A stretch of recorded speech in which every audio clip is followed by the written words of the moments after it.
আসসালামু আলাইকুম। আমি আমার জালালউদ্দিন, ফিটনেস উইথ জালাল এটি, followed by doctor Jahangir Kabir, chairman and founder JK lifestyle limited. আমি স্যারকে হুবহু নকল করার চেষ্টা করি, কিন্তু নকলের জিনিস ভালো হয় না, অরিজিনালটাই ভালো, এটা মনে রাখবেন।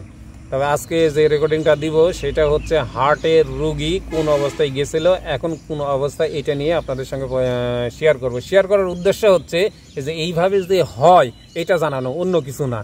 তো জামাই, তোমার পরিচয়টা দাও আগে। আসসালামু আলাইকুম, আমি রবিউল ইসলাম। কি করো?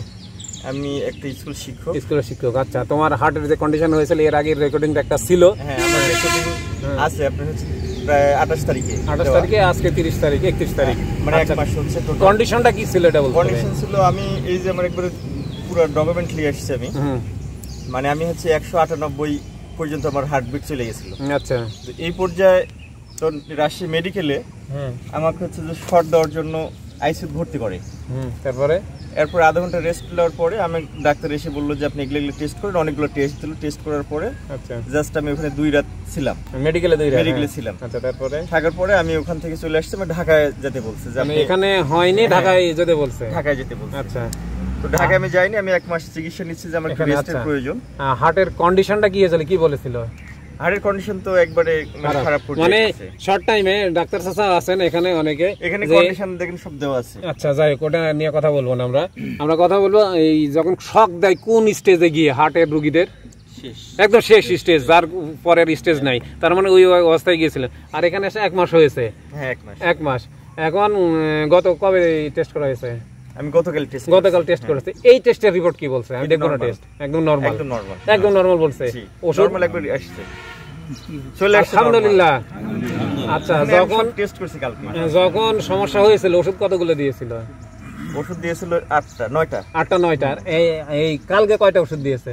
কালকে পরে দেয়নি। আর ওই ওষুধ কি রানিং না স্টপ করে দিয়েছে? রানিং আছে। ওটা রানিং আছে। কি বলেছে, বন্ধ করতে হবে কি বন্ধ করতে হবে না? আপনি হচ্ছে, আমি বললাম এক্সারসাইজ করি, তারপর বিভিন্ন নিয়ম পালন করতে, যেগুলো পালন করেন এই বয়স চলে যাবে, এটা চলে যাবে। তো ওষুধ এখনো কমায়নি?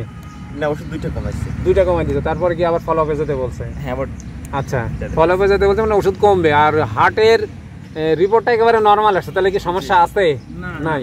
আচ্ছা, আরেকটা কথা, সাধারণত হার্টের রুগী আর হাই প্রেশারের রুগী হলে ফ্যাট খাওয়া স্টপ, আমরা তো তাই জানি, তাই না? কিন্তু কি কি ফ্যাট খাইছে এই জামাই, একটু বলো তো কি কি ফ্যাট খাইছো তুমি? আমি যে ঘি দিয়ে, মানে 1 নম্বরে থাকে যে ঘি খাওয়া যাবে না, কিন্তু ঘি খাইছে। আর ডিমের কুসুম ছাড়া ডিম খেতে হবে, কিন্তু ডিমের কুসুম সহ খাইছে। আদার্স যত ফ্যাট আছে, মাছের তেল আছে, ওগুলো খেয়েছে। আর 1 নম্বর ফ্যাট হচ্ছে এনসিটি অয়েল আর কোকোনাট অয়েল। এই ফ্যাট খেতে হবে বেশি বেশি। তো প্রমাণ তো আপনারা এখানে দেখলেন, আর যারা অনলাইনে দেখবেন তারাও দেখলেন যে প্রমাণটা এখানে কি। কিন্তু এখন স্যার ওখানে যায়নি, এখানে এইবার আমি বলেছি স্যার ওখানে যাবে, গিয়ে টোটাল এই আপনার চেক আপ করবে, চেক আপ করে কোন জায়গায় কি গ্যাপ আছে ওই মতো ওইভাবে চলবে এবং সম্পূর্ণ সুস্থ হয়ে যাবে। ওয়েট কতখানি গেছে? ওয়েট গেছে 9 কেজি 400 গ্রাম। 9 কেজি 9.5 কেজি ওয়েট চলে গেছে।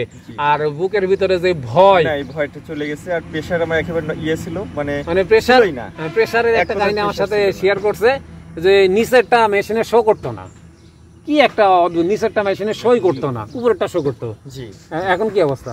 এখন কালকে মাপছি, কালকে হচ্ছে যে 110/80, মানে 110/80, মানে পেশেন্ট একেবারে সব ঠিক আছে, মানে সবকিছু চলে আসে ইমব্যালেন্স। তার একে আমি একটু এখন ঝাড়া বুঝেন। আমি এর বাড়ির উপর দিয়ে প্রতিদিন এক্সারসাইজ করতে আসি। গত আগস্ট মাসের 1 তারিখ থেকে এখানে এক্সারসাইজ করি, প্রায় 1 মাসের জন্য। আমাকে দেখে যখন যে উল্টে যে শক খাইছে যা, তখন আইছে। এই কথাটা বলার উদ্দেশ্য হচ্ছে যে শক খাওয়ার আগে বা বিছানায় পড়ে যাওয়ার আগে এখানে আসেন।